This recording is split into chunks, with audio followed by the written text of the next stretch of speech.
नमस्कार दोस्तों, आपका स्वागत है सरकारी एकेडमी के ऑफिशियल यूट्यूब चैनल पर। इन्फोर्समेंट कांस्टेबल के प्रैक्टिस सेट अपने इस यूट्यूब चैनल पर चल रहे हैं। तो आज प्रैक्टिस सेट हमारा 11 है।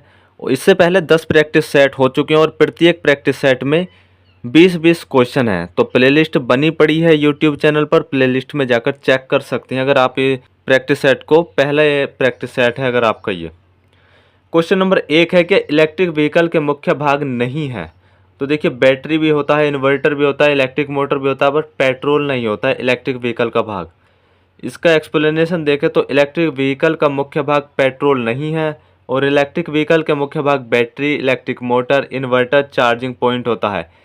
तो आपको खुद इतनी जानकारी होगी पहले से ही क्या, जो भी ईवी होती हैं, ईवी का मतलब होता है इलेक्ट्रिक व्हीकल।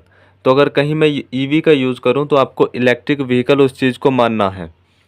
तो उसमें इलेक्ट्रिक से संबंधित चीज़ें ही यूज़ होंगी अगर आपके पास कोई इलेक्ट्रिक व्हीकल है तो पेट्रोल का तो उसमें कोई मतलब ही नहीं है, पेट्रोल डीजल से वो चीज़ नहीं चलेगी। नेक्स्ट क्वेश्चन की तरफ बढ़ते हैं। हमारा क्वेश्चन नंबर 2 है, इलेक्ट्रिक वाहनों में मोटर कितने फेज का होता है? तो 3 फेज का मोटर होता है। देखिए, इलेक्ट्रिक वाहनों में जो मोटर होता है वो 3 फेज का होता है और यहाँ 3 फेज का मोटर एसी सप्लाई से चलाई जाती है। इस मोटर की स्पीड लगभग 18,000 आरपीएम तक होता है और इलेक्ट्रिक मोटर की क्षमता के अनुसार ही मोटर की गति तय होती है। नेक्स्ट क्वेश्चन की तरफ बढ़ते हैं। क्वेश्चन नंबर हमारा 3 है, इलेक्ट्रिक वाहन कितने प्रकार के होते हैं? वेरी वेरी इंपॉर्टेंट क्वेश्चन है। तो इलेक्ट्रिक वाहन 3 प्रकार के होते हैं। वो 3 प्रकार कौन कौन से होते हैं, इनके एक्सप्लेनेशन में हम देखते हैं एक बार। तो सबसे पहले तो इलेक्ट्रिक वाहन 3 प्रकार के होते हैं जैसा क्वेश्चन में दिया हुआ है। वो 3 प्रकार के कौन कौन से? तो plug in electric, plug in hybrid और हाइब्रिड इलेक्ट्रिक। देखिए, प्लग इन इलेक्ट्रिक वाहन जो होते हैं वो पूरी तरह बिजली से चलते हैं, यानी ये बिजली से चलते हैं पूरी तरह। इन्हें ये जो इनकी जो डिपेंडेंसी होती है वो बिजली पर होती है। दूसरे होते हैं प्लग इन हाइब्रिड। देखिए, ये मुख्य रूप से तो बिजली से ही चलते हैं, यानी मुख्य रूप जो होता है ये बिजली से ही चलते हैं, लेकिन इनमें एक पारंपरिक इंजन होता है, यानी एक इंजन होता है जो पहले से इनके साथ आता है ईवी के। तो वो पेट्रोल डीजल से चलने वाला इंजन भी इनके साथ होता है। और तीसरा जो होता है वो हाइब्रिड इलेक्ट्रिक वाहन होते हैं। देखिए, ये मुख्य रूप से पेट्रोल डीजल पर ही चलते हैं, पर इनमें एक इलेक्ट्रिक बैटरी भी लगी होती है। तो अब आपको पता चल चुका होगा, इस एक्सप्लेनेशन से आपके अच्छे से समझ में आ गया होगा कि इलेक्ट्रिक वाहन कितने प्रकार के होते हैं। अब से सीधा सीधा ये क्वेश्चन बन सकता है। नेक्स्ट क्वेश्चन की तरफ हम बढ़ते हैं। हमारा क्वेश्चन नंबर 4 है, इलेक्ट्रिक वाहन कितने प्रकार के होते हैं और उनके नाम बताइए। देखिए, इलेक्ट्रिक वाहन तो 3 प्रकार के होते हैं, अभी हमने चर्चा की है, पर यहाँ पर नाम की बात है। तो इलेक्ट्रिक वाहन 4 प्रकार के नहीं होते दोस्तों, 3 प्रकार के होते हैं। और ये 3 प्रकार के कौन कौन से हैं, फिर एक बार हम देख लेते हैं। तो बैटरी इलेक्ट्रिक वाहन, हाइब्रिड इलेक्ट्रिक वाहन और प्लग इन हाइब्रिड इलेक्ट्रिक वाहन। तो इन्हें आप नोट डाउन कर लेना। क्वेश्चन नंबर 5 है हमारा, का फेम योजना किससे संबंधित है? तो फेम योजना को जो संबंध है वो इलेक्ट्रिक वाहन से है।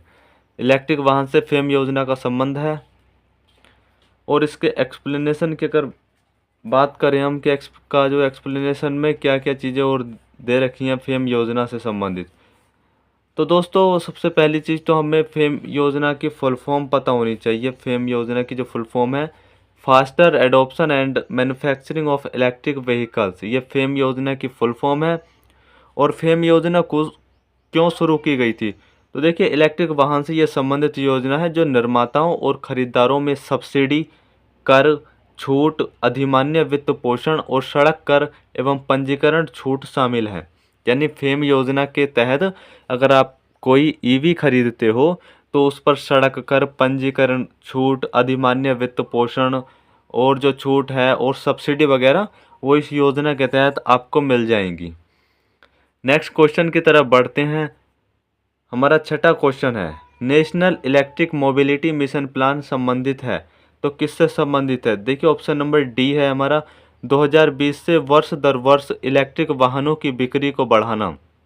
आप सभी को पता होगा कि हमारी भारत सरकार हो, उत्तर प्रदेश सरकार हो, वो कितना ज़्यादा ज़ोर इस चीज़ पे दिया जा रहा है कि ज़्यादा से ज़्यादा ईवी का यूज़ हो, क्योंकि उससे फ़ायदा कहीं ना कहीं हमें ही होने वाला है फ्यूचर में। क्योंकि जो मात्रा इतनी प्रदूषण की देश में और प्रदेश में है, उसको कम करने के लिए ईवी का यूज़ किया जाना अति आवश्यक है। इसलिए ही इतनी योजनाएं वगैरह चलाई जाती हैं, उन योजनाओं के थ्रू सब्सिडी दी जाती है। तो national electric mobility mission plan क्या है? तो 2020 से वर्ष दर वर्ष इलेक्ट्रिक वाहनों की बिक्री को बढ़ाना है।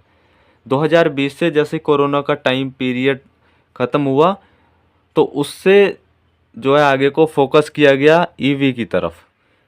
और इसमें अगर एक्सप्लेनेशन अगर हम देखें तो देखिए, national electric mobility mission plan की जो अगर हम शॉर्ट फॉर्म की बात करें तो NEMMP है।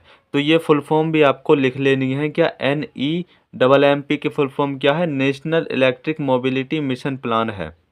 तो हिंदी में भी पूछ सकता है और इंग्लिश में भी पूछ सकता है।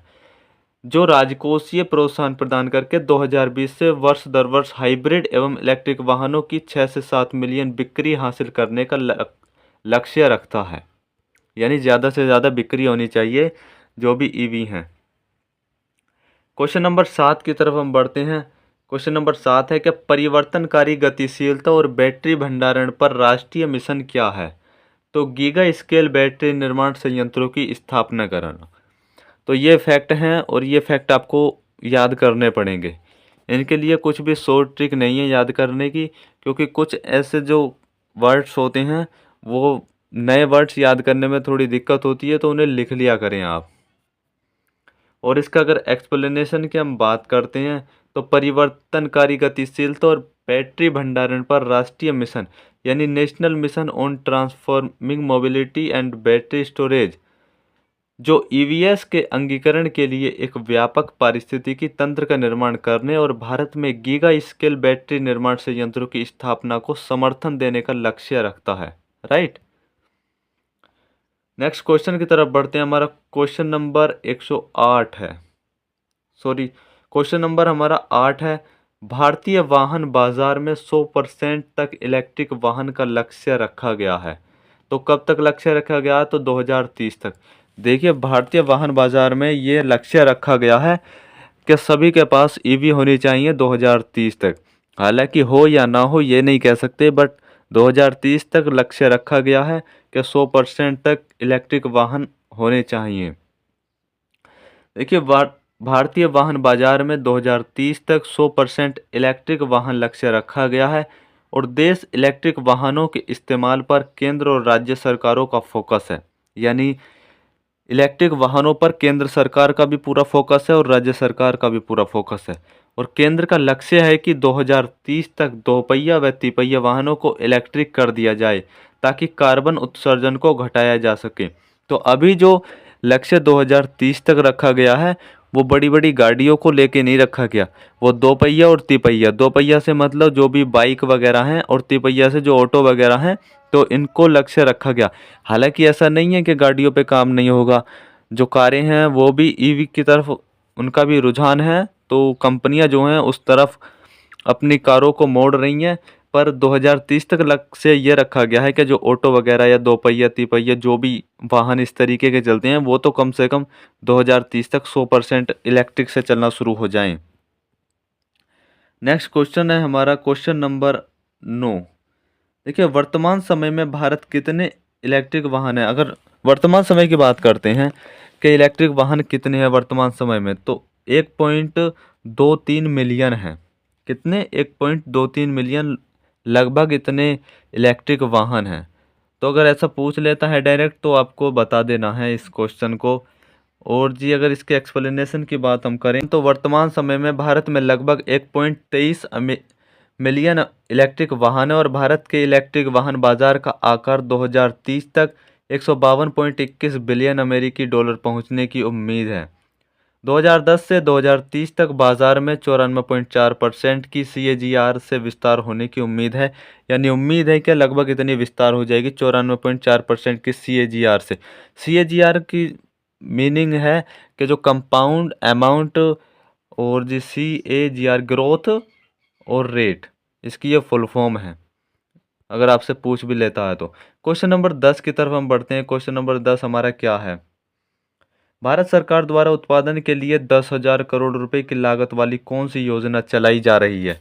वेरी वेरी इंपॉर्टेंट योजना है दोस्तों, फेम सेकंड।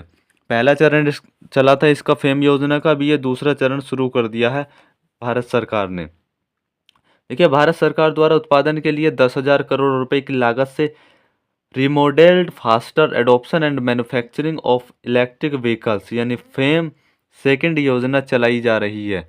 जो हमने इससे पहले भी चर्चा की थी कि फेम योजना की जो फुल फॉर्म है वो क्या है। और हमारा नेक्स्ट क्वेश्चन 11वां क्वेश्चन है हमारा, क्या इलेक्ट्रिक वाहनों के निर्माताओं के लिए ऑटो और ऑटोमोटिव घटकों के लिए 25,938 रुपये की लागत से कौन सी योजना आरंभ की गई है? तो ये की गई है पीएलआई योजना। देखिए, इलेक्ट्रिक वाहनों के निर्माताओं के लिए ऑटो और ऑटोमोटिव घटकों के लिए 25,938 करोड़ रुपए की लागत वाली पीएलआई प्रोडक्शन लिंक्ड इनिशिएटिव योजना आरंभ की गई है। ये इसकी फुल फॉर्म है। और ये योजना सेमीकंडक्टर के विकास के लिए आरंभ की गई है। और अगर हम इसके बारे में देखें तो भारत के कई राज्यों द्वारा इलेक्ट्रिक वाहन नीति की घोषणा की गई है, जिसमें दिल्ली, झारखंड प्रमुख हैं। नेक्स्ट क्वेश्चन की तरफ हम बढ़ते हैं। हमारा नेक्स्ट क्वेश्चन क्या है? देखिए, हमारा जो है 12वां क्वेश्चन की बात करें हम, तो सरकार द्वारा वाहन स्क्रैपिंग नीति की घोषणा कब की गई है? तो ये 2021 मार्च में। स्क्रैपिंग का मतलब ये होता है जो भी पुराने वाहन हैं, जैसे 15-20 साल पुराने वाहन है अगर आपके, तो उसे स्क्रैप कर दिया जाएगा, मतलब वो आपको बेचना मैंडेटरी हो जाएगा। एक प्रकार से मान सकते हो कि वो जो वाहन है आपका कबाड़ खाने में जाने वाला है। देखिए, सरकार द्वारा मार्च 2021 में वाहन स्क्रैपिंग नीति की घोषणा की गई और इस नीति के तहत 51 लाख हल्के मोटर वाहन एलएमवी शामिल होने का अनुमान है और अन्य 34 लाख एलएमवी 15 वर्ष से अधिक पुराने हैं। इसका मुख्य लक्ष्य पुराने व खराब वाहनों की संख्या को कम करना, वायु प्रदूषकों को कम करना, सड़क और वाहनों की सुरक्षा में सुधार करना है। यानी बेसिकली जो भी पुराने वाहन हैं जो उस कंडीशन में नहीं रहे कि अब सड़क पर चल सकें, तो उन्हें हटाना, उनकी जो संख्या है वो कम कर देना। तो ये स्क्रैपिंग नीति जो सरकार ने शुरू की थी, मार्च 2021 में शुरू की थी।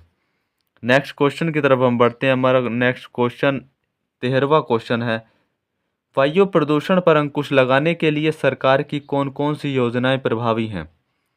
तो कौन कौन सी योजनाएं प्रभावी हैं? तो गो इलेक्ट्रिक अभियान, fame India scheme phase second और राष्ट्रीय इलेक्ट्रिक मोबिलिटी। दिल्ली के लिए वाहन नीति 2024 ये गलत है। गुजरात के लिए वाहन नीति 2023 ये भी गलत है। तो सही कोड का चयन करना, ये ए, 2 और 3, ये तीनों जो है ये सही है हमारे, बाकी जो है गलत है। नेक्स्ट क्वेश्चन की बात हम करते हैं। हमारा नेक्स्ट क्वेश्चन क्या है? तो दोस्तों, हमारा नेक्स्ट क्वेश्चन है 14वां क्वेश्चन है, बजट 2023 में वित्त मंत्री निर्मला सीतारमण ने 15 साल से पुराने वाहनों को स्क्रैप करने के लिए कौन सी योजना लागू करने की सिफारिश की है? तो अभी हमने ये बात की थी स्क्रैप स्कीम 2023। देखिए, बजट 2023 में वित्त मंत्री निर्मला सीतारमण ने 15 साल से पुराने वाहनों को स्क्रैप करने के लिए स्क्रैप स्कीम 2023 लागू करने की सिफारिश की है। खासतौर पर राज्य और केंद्र सरकार के अस्पतालों या अन्य कार्यालयों में इस्तेमाल 15 साल से पुराने एम्बुलेंस या अन्य वाहनों को डिस्पोज करने की योजना है। यानी सबसे पहले जो उन्होंने ये योजना को लागू किया है, तो ऐसा नहीं है सभी लोगों पे लागू कर दिया, पर आने वाले समय में तो आपको पता होगा अगर योजना एक बार लागू हो जाती है तो धीरे धीरे सभी पे लागू हो जाती है। तो अभी उन्होंने सबसे पहले अपने आप की तरफ को देखा है कि अस्पतालों में जो भी एम्बुलेंस हैं या फिर और भी ऐसे वाहन हैं जो 15 साल से पुराने या 20 साल से पुराने हो गए हैं, तो उन्हें स्क्रैप करने की सबसे पहले ज़रूरत है।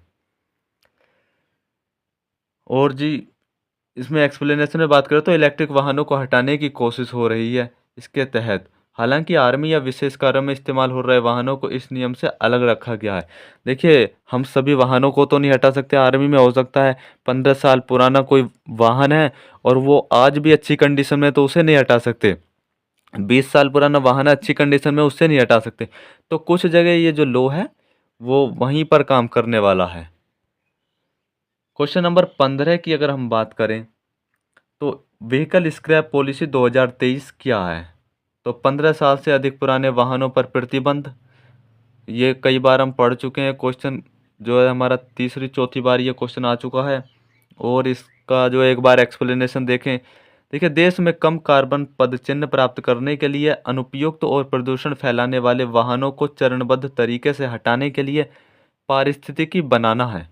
अप्रैल 2023 से भारी वाणिज्यिक वाहनों HCV का फिटनेस परीक्षण केवल स्वचालित परीक्षणों स्टेशनों के माध्यम से किया जाएगा।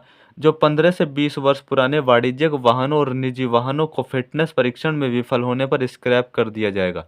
यानी उनका एक, आप समझ सकते हो कि परीक्षण किया जाएगा कि ये किस कंडीशन में है, और उस परीक्षण में वो फेल हो जाएंगे 15-20 साल पुराने वाहन, तो उन्हें स्क्रैप कर दिया जाएगा। और 15-20 साल में तो कोई भी वाहन हो, उसकी जो कंडीशन है वो बहुत गिर जाती है। नेक्स्ट क्वेश्चन की हम बात करते हैं। हमारा 16वां क्वेश्चन है कि व्यक्तिगत वाहन खरीदारों द्वारा कितने इलेक्ट्रिक बस क्रय पर सब्सिडी सरकार द्वारा प्रदान की जाती है? तो 5 इलेक्ट्रिक बस पर। देखिए व्यक्तिगत वाहन खरीदारों द्वारा 5 ई बस क्रय करने पर सरकार द्वारा सब्सिडी प्रदान की जाती है। इस योजना के अंतर्गत क्रय सब्सिडी किसी भी क्रेता को इस योजना की प्रभावी अवधि में एक ही बार अनुमन्य होती है। अनुमन्य क्रय सब्सिडी प्रतिपूर्ति के रूप में प्रदान की जाती है। राइट, यानी अगर कोई खरीदार है वो ई बस खरीदता है तो 5 ई बस खरीदने पर उसे सब्सिडी मिल जाएगी। अगर उससे ज़्यादा खरीदता तो उसे सब्सिडी नहीं मिलेगी। क्वेश्चन नंबर 17 है हमारा, एग्रीगेट्स क्रेताओं को सरकार द्वारा कितने इलेक्ट्रिक व्हीकल पर सब्सिडी प्रदान की जाती है? तो 10 इलेक्ट्रिक व्हीकल पर। देखिए एग्रीगेट्स क्रेताओं द्वारा 10 इलेक्ट्रिक व्हीकल पर सब्सिडी प्रदान की जाती है। राइट, नेक्स्ट क्वेश्चन की तरफ हम बढ़ते हैं। हमारा क्वेश्चन नंबर 18 है, उत्तर प्रदेश इलेक्ट्रिक वाहन विनिर्माण एवं गतिशीलता नीति 2022 के अंतर्गत इलेक्ट्रिक वाहनों के क्रेताओं द्वारा बिना बैटरी के वाहन क्रय करने पर अनुमन्य क्रय सब्सिडी का कितना प्रतिशत प्रदान किया जाएगा? तो 50% प्रदान किया जाएगा। देखिए उत्तर प्रदेश इलेक्ट्रिक वाहन विनिर्माण एवं गतिशीलता नीति 2022 के अंतर्गत इलेक्ट्रिक वाहनों के क्रेताओं द्वारा बिना बैटरी के वाहन क्रय करने पर अनुमन्य क्रय सब्सिडी का 50% प्रदान किया जाएगा। राइट, नेक्स्ट क्वेश्चन की तरफ हम बढ़ते हैं। हमारा क्वेश्चन नंबर 19 है, परिवहन क्षेत्र के कुल उत्सर्जन में कार्बन डाइऑक्साइड का जो योगदान है वो कितना है? तो 15% है। देखिए परिवहन क्षेत्र के बारे में बात करें तो इसमें कुल उत्सर्जन में CO2 यानी कार्बन डाइऑक्साइड का जो योगदान है वो 15% है। इसका सबसे बड़ा हिस्सा यात्री वाहन है। जो यात्री वाहन है सबसे बड़ा हिस्सा वो है, जो लगभग 45% CO2 उत्सर्जित करते हैं। शहरी क्षेत्रों में वायु प्रदूषण का एक प्रमुख कारण वाहनों का उत्सर्जन है। देखिए यहाँ पर जो 45% CO2 है, तो टोटल तो 15% उत्सर्जन हो रहा, बट ये 15% का भी 45% जो है लगभग यात्री वाहनों से होता है। तो इसमें बेसिकली ये चीज़ कही गई है, यानी यात्री वाहनों से जो है ज़्यादा कार्बन डाइऑक्साइड का योगदान है, यानी उसका उत्सर्जन ज़्यादा होता है। नेक्स्ट क्वेश्चन है हमारा क्वेश्चन नंबर 120वां, वर्तमान समय में भारत में कितने रजिस्टर्ड इलेक्ट्रिक वाहन हैं? तो 2,56,980 हैं। वर्तमान समय में भारत में 2,56,980 रजिस्टर्ड इलेक्ट्रिक वाहन हैं। और सड़क परिवहन और राजमार्ग मंत्रालय के इलेक्ट्रिक वाहन पोर्टल के अनुसार पंजीकृत इलेक्ट्रिक वाहनों की संख्या मार्च 2023 तक 2,56,980 है। आज की क्लास इतनी थी। क्लास आपको कैसी लगी कमेंट करके ज़रूर बताएं। और इसी तरीके के जो प्रैक्टिस सेट है हमारे एग्ज़ाम से पहले तक चलते रहेंगे, और उम्मीद है कि आपको ये जो प्रैक्टिस सेट है वो अच्छे लग रहे होंगे, नॉलेजफुल भी लग रहे होंगे। और मैं यही भरोसा दिलाना चाहता हूँ आपको, आप अगर इन प्रैक्टिस सेट को पढ़ लेते हैं तो आपको बहुत बेनिफिट मिलेगा। तो वीडियो आपको कैसी लगी कमेंट करके ज़रूर बताएँ। धन्यवाद।